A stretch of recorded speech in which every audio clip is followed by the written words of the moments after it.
네, 우리 저기 뒤에서 비앙카가 우리가 통역을 합니다. 여기 필요하신 분들은 영어로 듣기를 원하시고 필요하신 분들은 가져가셔서 들을 수 있도록 하시고요.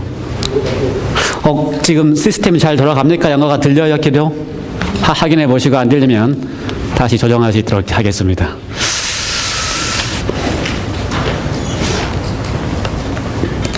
예, 오늘은 마태복음 7장, 마태복음 7장을 가지고 있는 말씀을 계속 하는데요. 마태복음 7장 13절부터 20절까지에 있는 말씀을 가지고서 말씀을 드립니다. 산성교훈, 상산보훈, 입을 열어 가르쳐 가라사대 시리즈 10번째 시간입니다. 마태복음 7장 13절부터 20절까지 있는 말씀입니다. 암기하신 분 계십니까? 제가 다 이번 주에 카톡으로 성경줄을 보내드렸는데요.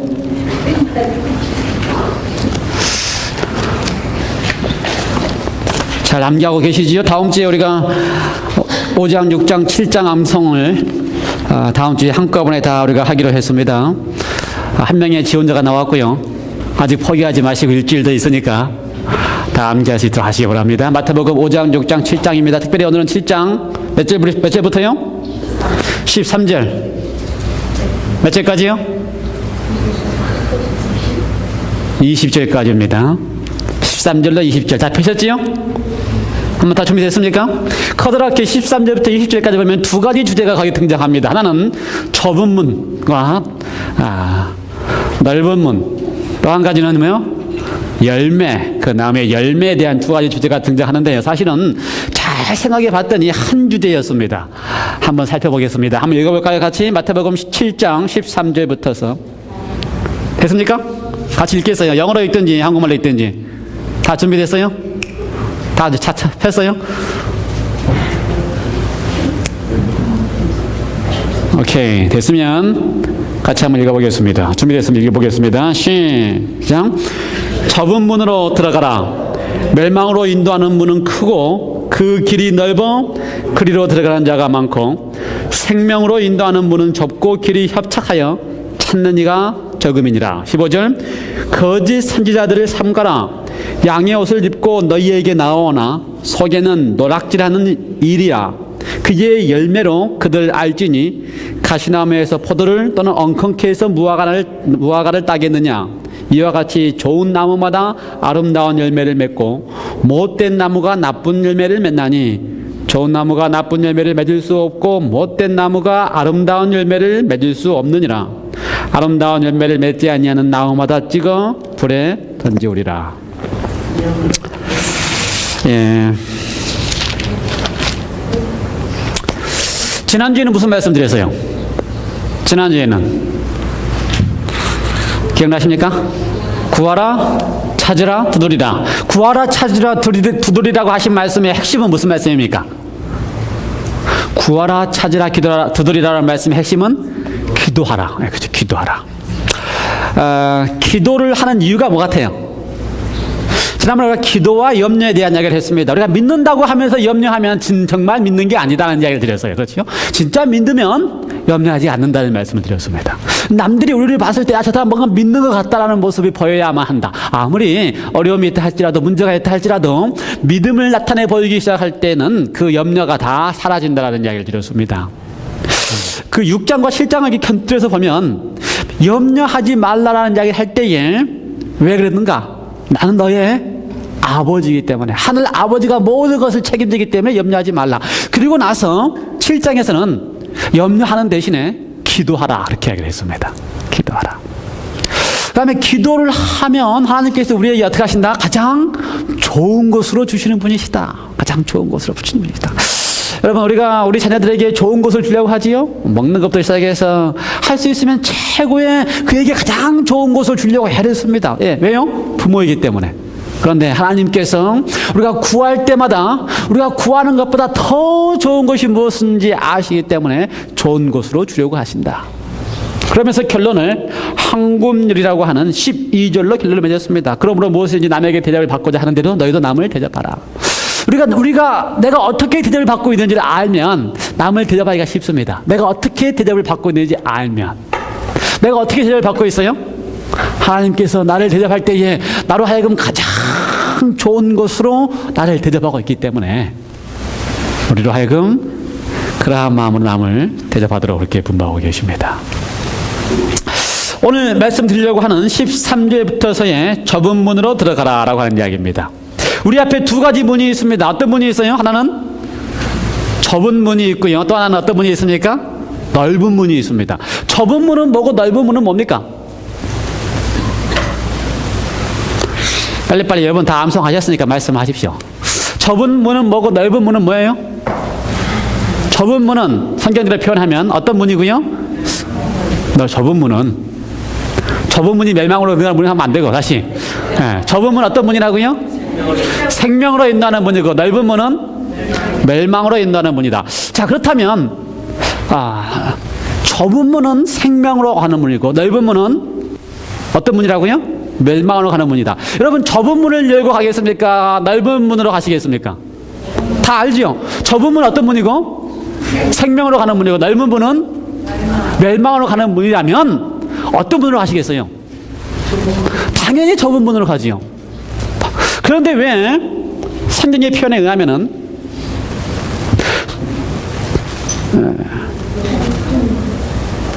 생명으로 인도하는 문은 좁고 길이 협착하여 어떻게 한다고요? 찾는 이가 적다. 분명히 지금 우리는 좁은 문으로 가야 되는데 아는데 왜 그게 생명으로 인도하는 문이기 때문에. 그런데 왜 찾는 이가 적다 그랬을까요? 길이 좁고 협착하여? 좁은 문은 가기가 힘듭니까? 좁은 문은 가기가 힘들어요? 왜 힘들어요? 차가 못 가면 걸어가면 되지요. 걸어가면 힘들어요? 그러면 연습을 많이 해서 운동을 많이 해서 걸어가면 되지요. 뭐라고요?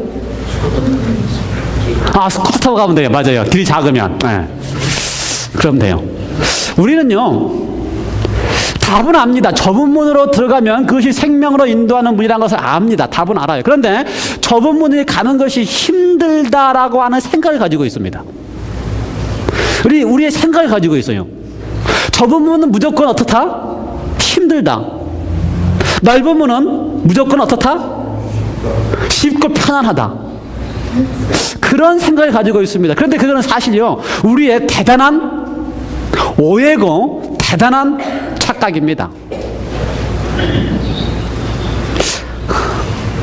동의 안 하실지 모르겠지만 제가 이렇게 엘렌 화이트의 글을 읽어보니까요, 넓은 문, 많은 사람들이 가는 문, 또 이렇게 내려가는 것처럼 쉽게 느끼는 넓은 문에도 가다 보면 똑같이 거기에도 실망이 있고 고통이 있고 화가 있고 좌절이 있고 그렇다는 것입니다. 여러분 그렇지 않겠어요?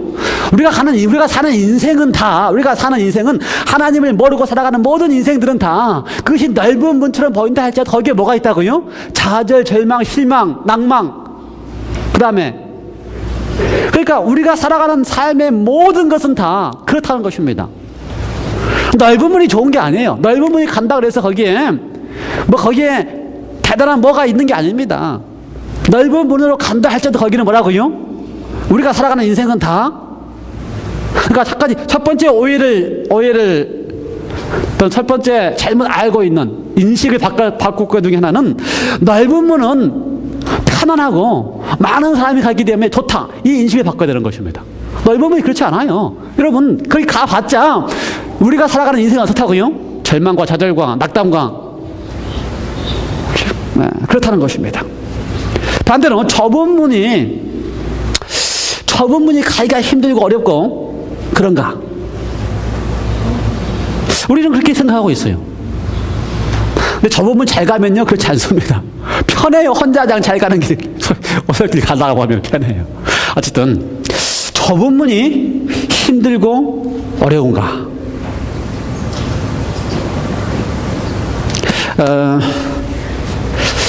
이 말씀을 전개할 때에 이 산상보온이라고 하는 전체적인 문맥 속에서 보면요, 참 재미있는 전개가 됩니다. 우리가 처음에 이 산상보온을 시작할 때에 이 마태복음의 전개가 마치 이스라엘의 역사가 전개되는 것과 같은 방향으로 전개했다고 표현했어요.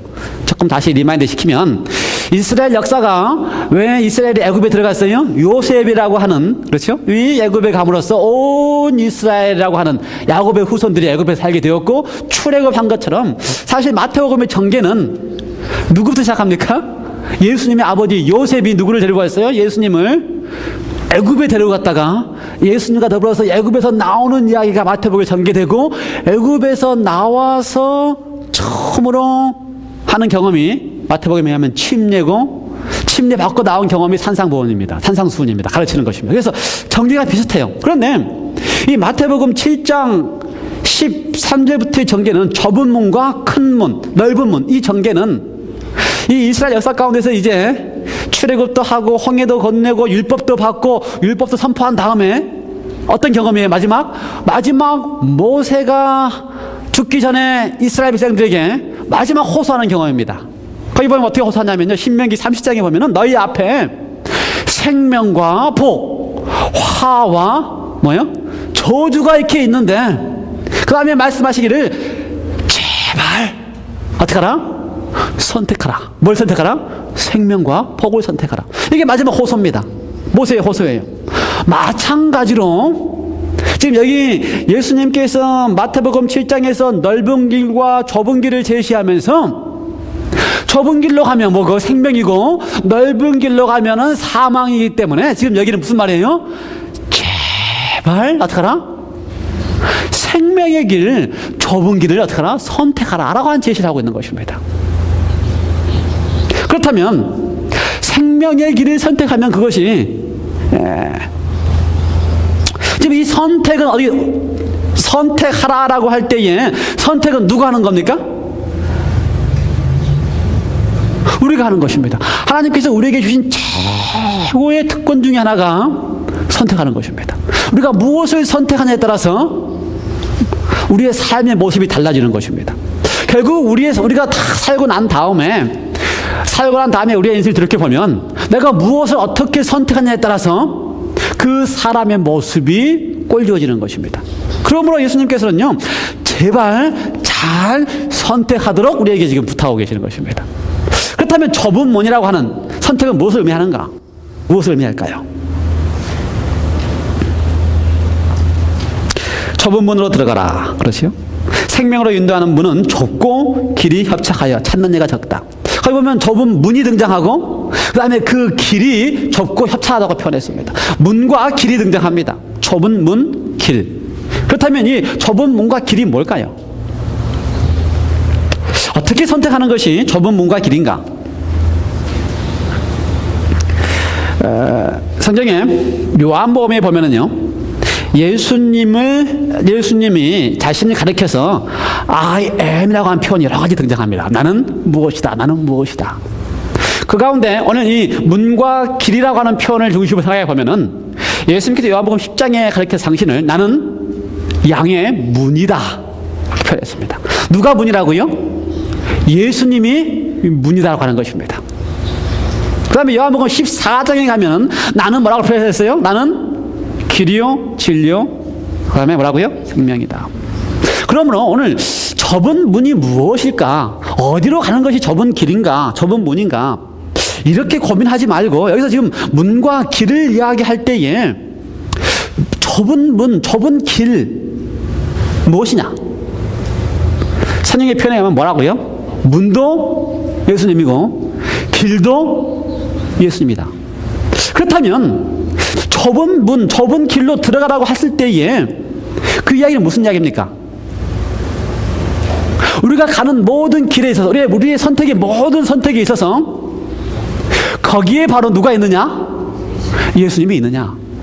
그것이 바로 좁은 길이고 생명에 인도하는 길이라는 것입니다. 우리의 인생은, 우리가 가는 모든 인생은 선택의 연속인데, 그렇죠? 근데 아마 선택이 참 힘든가 봐요. 짜장 먹을지 짬밥 먹을지 힘드니까 요즘 어떻게 해놨어요? 한 그릇에 다 같이 넣어놨어요. 순두부 먹을지 불고기 먹을지 우리 유연수쌤하고 이집사님은 순두부 먹을지 불고기 먹을 거 가지고 싸운대요. 우리 이집사님은 불고기 좋아하고 이집사님은 순두부 먹자고 그러고 그래서 싸우신대. 아니 바꿨어요? 그런데 그걸 알아가지고 뭐가 나왔어요? 이제 가면 순두집에 가면은 예, 순두부와 불고기를 한 겹으로 이렇게 메뉴로 나왔어요. 참 선택하기가 힘들기 때문에. 먹는 것도 선택이 힘드는데. 그래서 이제 가만히 생각해 봤어요. 내가 무엇을 하든지 좁은 문으로 가라, 좁은 길로 가라 그럴 때에 좁은 문과 좁은 길이 예수님을 상징한다면 내가 하는 모든 선택하는 그 순간에 한 발 더 가서 예수님이라면 어떻게 선택했을까? 한 번 더 생각해 보는 것이다. 짬뽕 먹고 순두부 선택할 때에 예수님이라면 뭘 드셨을까? 부터 시작해서 그것부터 시작해서 우리의 인생의 모든 과정 속에서 내가 선택해야 되는 측면에 해서 이쪽이나 할 때에 내 선택이 아니고 한 걸음 더 나가서 예수님이라면 이 상황에서 어떻게 선택했을까? 이게 바로 좁은 문으로 가는 길, 좁은 길로 간다고 하는 선택의 핵심이 있다는 것입니다. 이해가 되세요? 조금 쉬워졌어요? 넓은 길이 무엇이고 좁은 길이 무엇인지 저도 고민을 많이 해봤어요. 지금 내가 좁은 길로 가고 있나 넓은 길로 가고 있나. 그런데 그렇게만 막연히 생각하면 답이 안 나오더라고요. 근데 가만히 봤더니 진짜 좁은 길이라고 하는 것을 내가 지금 가고 있느냐라고 할 때에 진짜 좁은 길이라고 하는 것은 예수님밖에 없어요. 예수님의 길이고 예수님의 문이기 때문에 예수님밖에 없어요. 그렇다면 내가 지금 선택이라고 하는, 그러면서 그 선택을 예수님이 지금 제발 잘 선택하라고 우리에게 호소하고 계시는데 무엇이 선택을 잘하는 것인가? 예수님이라면 어떻게 했을까? 라고 다시 생각해 본다면 우리는 우리의 선택에 있어서 조금은 안전한 선택을 할 수 있겠다라고 하는 것입니다.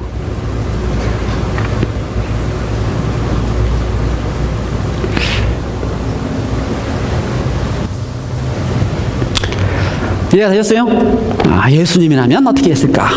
그래서 우리가 모든 면에 있어서, 모든 문제에 있어서 예수님이라면 어떻게 했을까? 예수님이라면 어떻게 했을까? 생각을 좀 많이 해보시기 바랍니다. 그렇죠? 내가 아침에 화를 내야 되는 일이 생겼을 때 이 상황에서 예수님은 어떻게 했을까?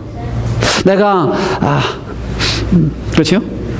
부부 사이에 좀 이렇게 문제가 생겨 있는 이 상황 속에서 예수님이라면 어떻게 했을까?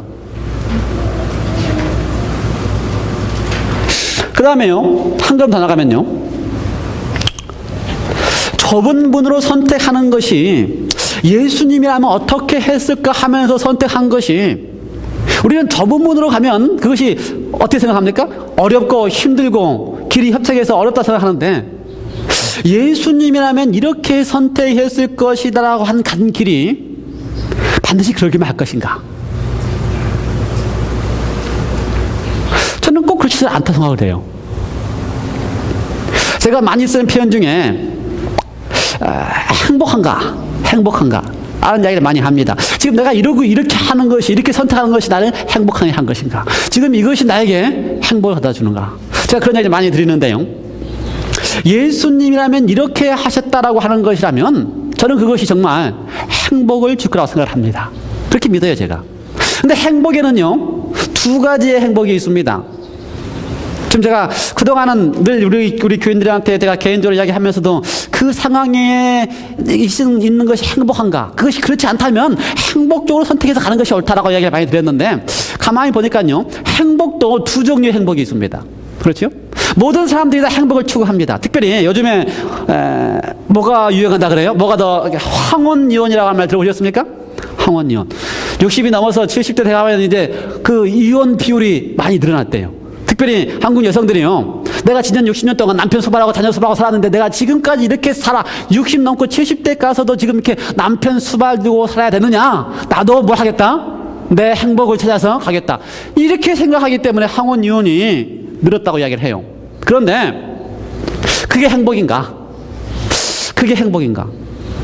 그래서 제가 더 생각해 봤어요. 정말 예수님 안에서 좁은 문에서의 행복이라고 하는 것은 무슨 행복일까? 결국 행복은 행복인데 무슨 행복일까? 그래서 제가 하나 더 붙였습니다. 예수님 안에서 선택하면서 느끼는 행복은 60대 내가 독립해서 혼자 살겠다고 하는 황혼 이혼을 한 다음에 얻는 행복이 아니고, 예수님과 더불어서 얻는 행복은 어떤 행복이다? 거룩한 행복이다. 무슨 행복이라고요? 거룩한 행복이다. 여러분, 행복을 추구할 때에 내가 추구하는 행복이 어떤 행복이다? 거룩한 행복인지 확인해 보시기 바랍니다. 좁은 문으로 가는 삶, 예수님과 더불어 선택하는 삶은 뭘 추구하는 삶이라고요? 똑같은 행복은 행복인데 60대 항원 이혼을 선택하는 그런 행복이 아니고 어떤 행복이라고요? 거룩한 행복을 추구하는 것입니다. 예수님이라면 정말 거룩한 행복을 추구했을 것입니다. 그렇죠? 섬김을 받는 것보다 섬기는 거룩한 행복을 아시기 때문에 그렇게 하시는 것입니다. 그렇죠? 다음 주에 우리가 세종 예식도 하고 그러는데 우리가 마사지도 이렇게 한 주일 동안 배워서 섬기자고 이야기했는데 참 그것도 어려워요. 그렇죠? 섬기는 게 어려워요. 그런데 예수님이라면 어떻게 한다고요? 거룩한 행복, 남을 섬기는 거룩한 행복을 하고 계시기 때문에 그것이 행복한 것이라 말입니다. 우리의 선택이 어떤 행복을 추구하느냐? 어떤 행복? 거룩한 행복을 추구하는 삶이냐? 여러분, 우리의 삶 속에서 거룩한 행복이 있기를 바랍니다. 주는 것보다 받는 것보다 주는 것이 더 좋아서 거기에 있는 거룩한 행복. 그렇죠?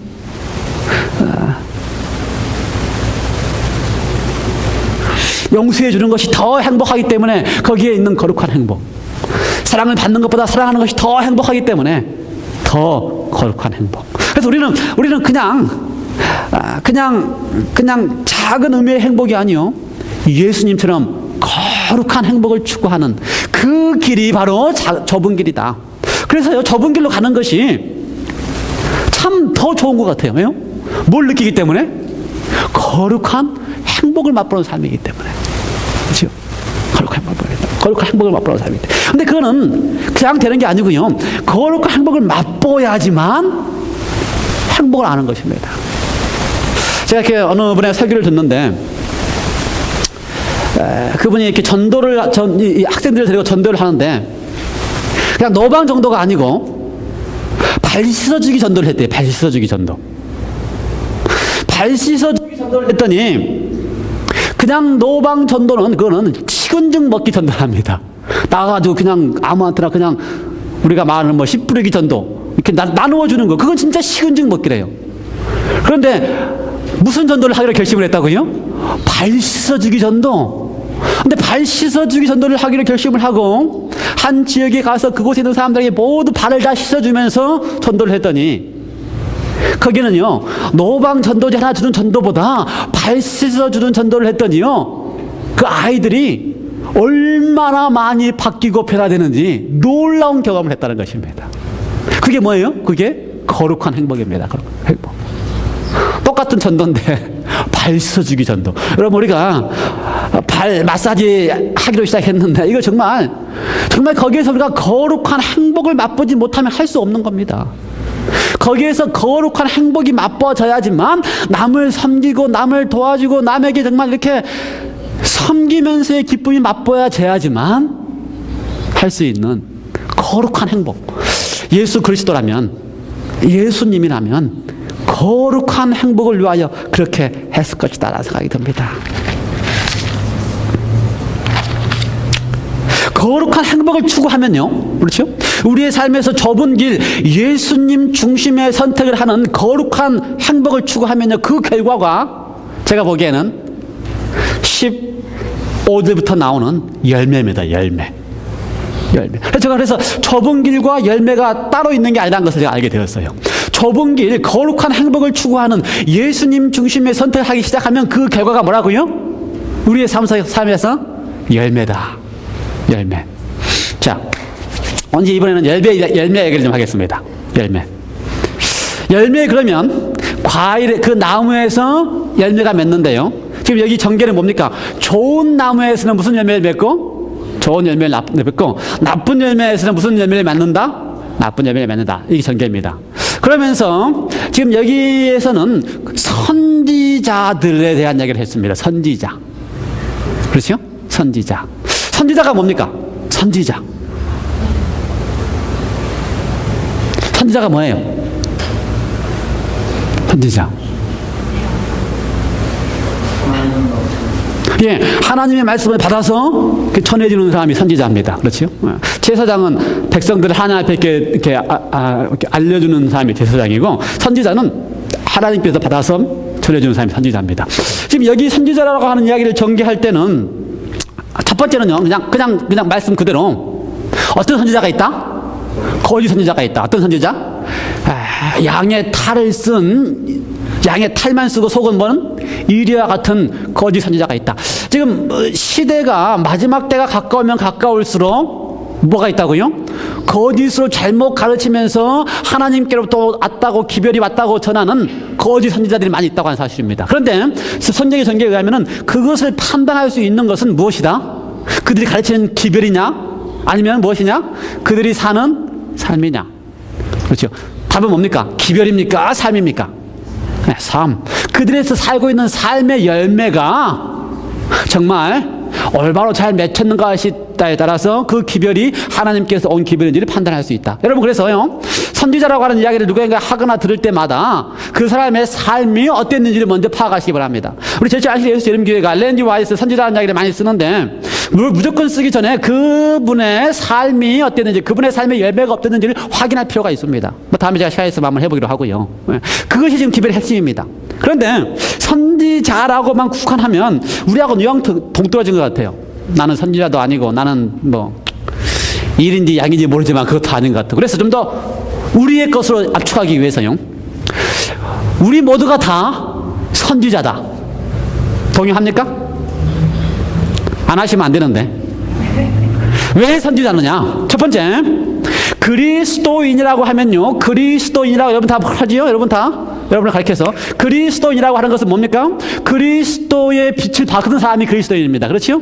그리스도의 빛을 받은 사람이 그리스도인인데, 내가 그리스도인이라고 공언한 게 아니고, 원래 그리스도인은 다른 사람들이 저 사람을 보니까 그리스도와 같았기 때문에 그 지역의 사람을 보고, 야, 저 사람은 그리스도인이다, 이렇게 불렀어요, 사실은요. 그러므로 우리가 그리스도인이라고 부를 때는 다른 사람이 우리를 보면 뭐같이 보이는 거예요? 아, 저 사람은 그리스도와 같다, 그리스도처럼 보인다, 그 말입니다. 그렇죠? 그러므로 우리의 삶과 우리의 모습이 그리스도를 나타내는 것입니다. 선지자와 같은 역할을 하는 거예요. 우리 모두가 다 그리스도인이라고 하는 그 순간부터는 나는 어떤 사람이라고요? 그리스도의 모습을 나타내 보이는 선지자라, 그 말입니다. 그렇다면 나는 양의 탈을 쓴 이리와 같은 그리스도인이냐? 아니면 양의 탈을 쓴 양과 같은 그리스도인이냐? 무슨 말인지 아시겠어요? 네. 한번 생각해 보실 필요가 있습니다. 자요, 어떤 사람이 양의 탈을 쓴 이리와 같은 그리스도인 같아요? 어떤 사람이?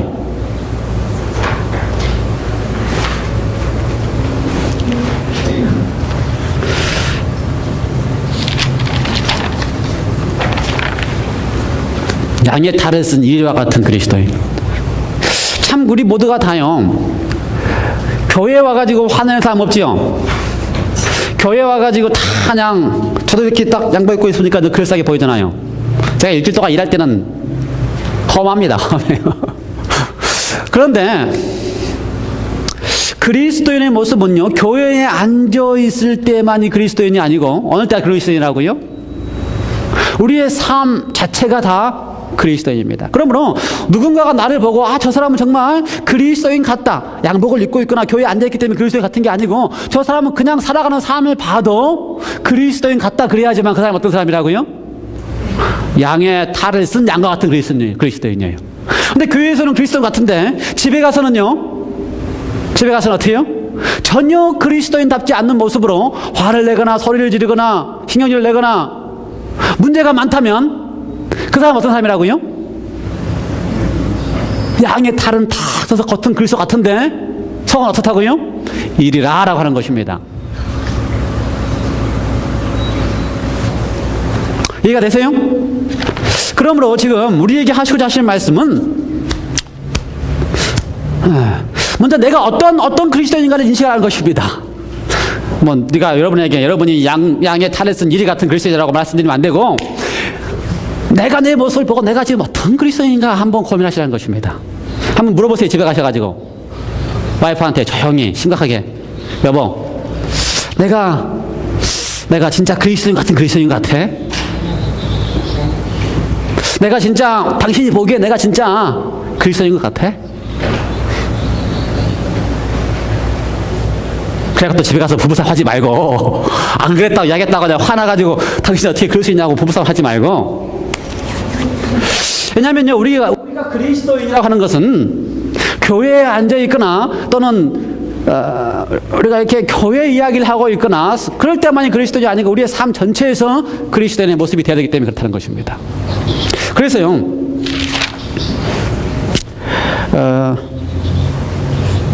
우리의 삶 속에서 매일 언제든지 그리스도의 모습이 보이는 그리스도인이 되기 위해서 어떻게 그게 가능한가? 우리 모두의 고민이죠. 안 그래요? 솔직히. 오늘은 교회 와서는 아무 문제가 없었는데 또 집에 가서 문제가 생겼다. 문제가 쌓이고 본 모습이 나타났다. 본성이 나타났다. 옛사람의 모습이 나타났다. 문제가, 이게 고민이잖아요. 이게 고민이잖아요. 그렇다면 어떻게 내가 그 옛사람의 모습을 다 제하고 정말 그리스도인다운 그리스도의 모습을 내가 유지할 수 있을까?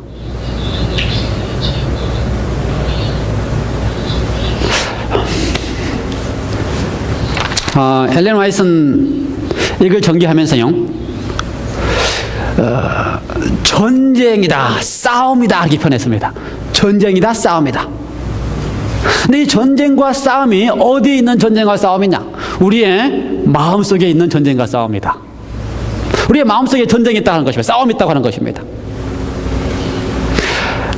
내가 내 본성, 내 육신 또는 내 옛사람에 해당되는 자아, 이기심, 또 나 중심에 내가 있고, 그다음에 거기를 뛰어넘어서 내가 정말 잘 이론적으로 알고 있고 또 믿는다고 하는 예수님 중심에 나가 있고, 그 둘 싸움의 싸움이라고 하는 것입니다. 그래서 내가 어떤 싸움에서 내가 선택하냐에 따라서, 내가 어떤 싸움을 선택하냐에 따라서 나에 맺어지는 열매가 달라진다는 것입니다. 자, 그런데 그렇게 되려면요, 내 마음속에 음성이 들립니다. 그렇죠? 음성이 들려요. 한쪽은 누가 하는 음성이에요? 예수님께서, 그렇죠? 생명으로 거룩한 행복을 선택하도록, 좁은 문을 선택하도록 제시하는 음성이 들리고요. 또 한쪽은 어떤 음성이 들려요? 내 자아가 만족되고 또 내 이기심이 만족되고 그 모든 것이 충족되어지는 또 음성이 들립니다.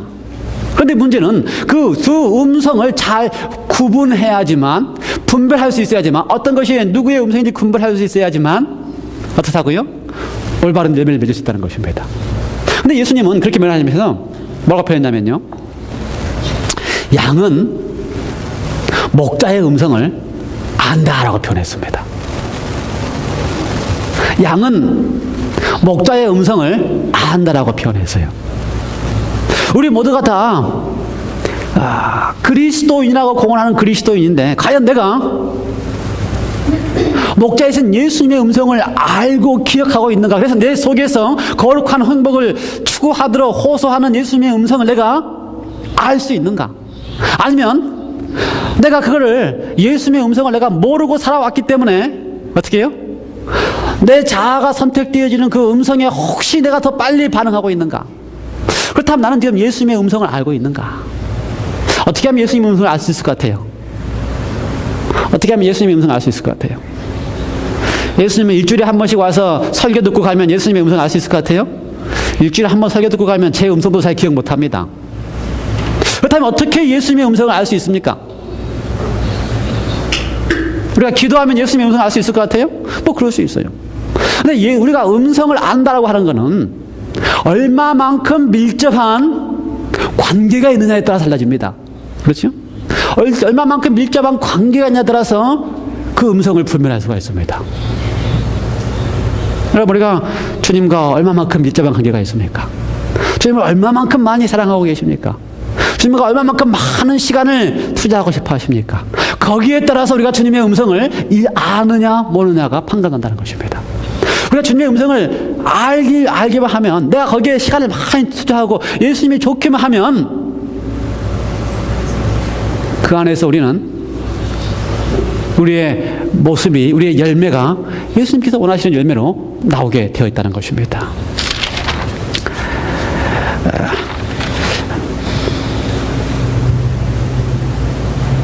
마지막으로 말씀드리면요,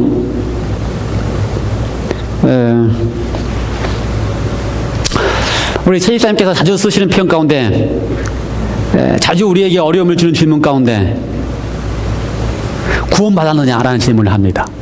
지금도 그 질문 잘하죠? 지난번에 한국 가서 동생들한테 당신 너 구원받았느냐 확실하느냐에 대한 질문을 많이 했다 그러는데, 구원은 받았습니까? 안 받았습니까? 구원은 무엇 때문에 받았어요? 우리가 구원은 실사님은 설명해 보십시오. 구원은 우리가 무엇 때문에 받았어요? 예수님의 보혈로요. 예, 맞아요. 정답입니다. 예수님께서 우리를 위해서 다 우리의 죄 대신에 대신 우리를 위해서 돌아가셨기 때문에 구원을 받았습니다. 그렇죠? 그런데 거기서 끝나면, 구원 받았습니다라고 하고 끝나면요, 예수님의 보혈을 아주 힘없게 만드는 것입니다. 왜 알겠어요? 구원 받았을 때, 구원은 지금 예수님께서 처음부터, 예수님의 이름은 뭐예요? 예수님의 이름이 내가 너희를 죄로부터서 구원할 자이십니다. 죄로부터 구원하시는 분이 예수님이십니다. 그러면 구원받았다는 이야기는 내가 어디서 구원받은 겁니까? 나의 죄로부터 구원받았습니다. 그러면 죄로부터 구원받은 예수님께서, 그렇죠? 구원해 놓은 다음에, 구원받은 다음에 너 마음대로 살고 또 너가 원하는 대로 그렇게 살아라, 그렇게 하셔요? 아니요. 예수님이 우리로 하여금 죄로부터 구원한 다음에 그 예수님께서 우리 속에 오셔서 우리의 주인이 되시는 순간부터서는 어떻게 하신다고요? 죄로부터서 이기게 하시는 구원도 하신다는 것입니다. 이해가 되세요?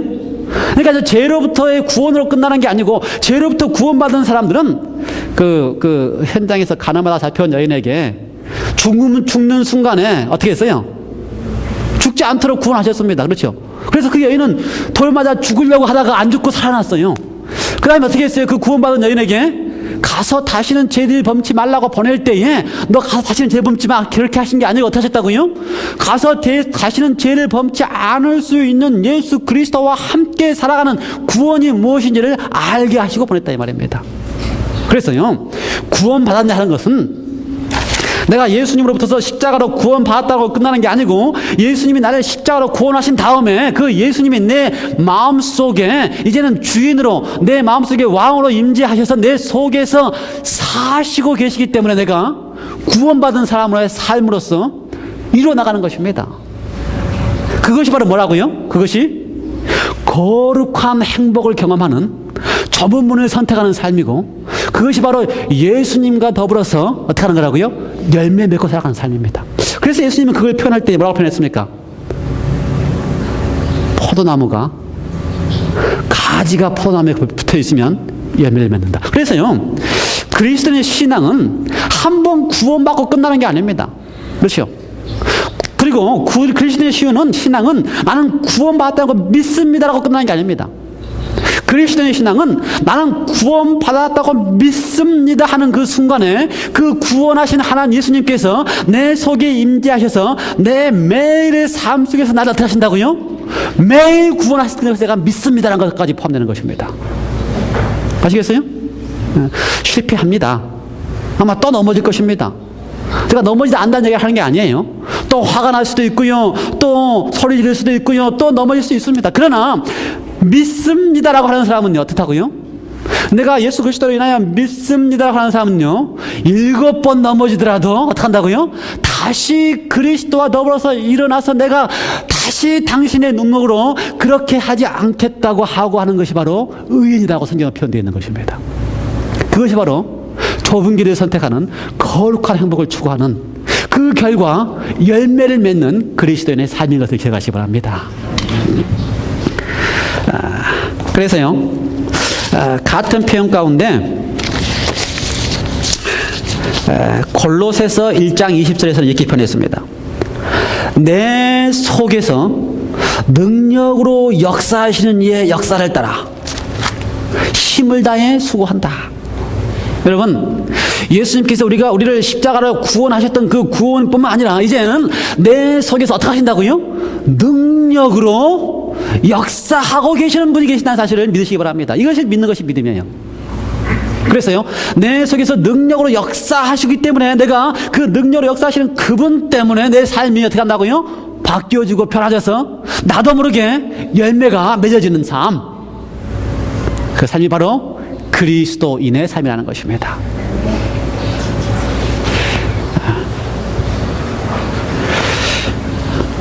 아마 여러분은 느끼지 못하실지 모르지만 시간이 지난 다음에 우리가 이렇게 살아가다 보면요, 그렇죠? 내 속에서 능력으로 역사하는 그분의 능력을 믿고 힘을 다해 수고하는 삶을 하다 보면은요, 야, 당신 많이 변했어. 당신 참 많이 변했어. 라는 이야기가 나오게 될 것입니다. 그렇게 되면요, 내가 한 게 아무것도 없어요. 누가 하신 거예요? 내 속에서 능력으로 역사하시는 그분이 하신 것입니다. 우리가 열매 맺는 것은 내가 한 게 아니고 누가 하신 거라고요? 내 속에서 능력으로 역사하시는 그분이 나로 하여금 열매 맺게 하는 것입니다. 그러므로 다 뭐라고요? 하나님의 은혜입니다. 여러분, 지금까지 나를 바꾸어 주신 하나님의 은혜에 감사하시기 바랍니다. 또 나를 더 많은 열매를 바꾸실 그분의 능력에 대해 감사하시기 바랍니다. 기도하시겠습니다. 하나님 아버지, 우리는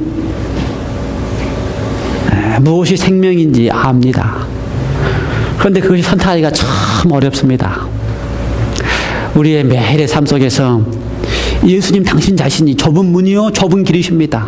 그러므로 우리의 매일의 선택의 순간에 예수님이라면 어떻게 선택했을지를 다시 한번 생각해 보게 하시고 그 순간에 기도하게 하셔서 예수님의 선택이 되게 하여 주시옵소서.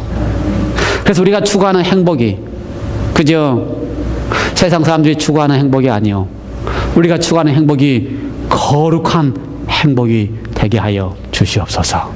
섬기고 나누어주고 사랑하고 베풀고 쳐주고 용서해주고 하는 것이 더 행복이라는 사실을, 그것이야말로 거룩한 행복이라는 사실을 경험해 보게 하여 주시옵소서. 열매를 맺어야 되는데 내가 아무리 애를 써도 안 됩니다. 왜요? 나는 죄인이기 때문에 그렇습니다. 그러나 나는 예수님이 그 죄로부터 구원하셨다는 사실을 믿습니다. 그 구원하신 예수님이 내 속에서 능력으로 역사하셔 나를 바꾸실 것을 믿습니다. 또 실패한다 할지라도 좌절하지 아니하고 바꾸실 것이 분명하오니, 아니요, 오늘은 내일은 오늘보다 더 나를 바꾸실 주님이 내 속에 계신 것을 믿사오니 우리로 하여금 당신의 능력으로 다시 일어서는 경험을 하게 하여 주시옵소서. 예수 그리스도의 이름으로 간절히 기도하옵나이다.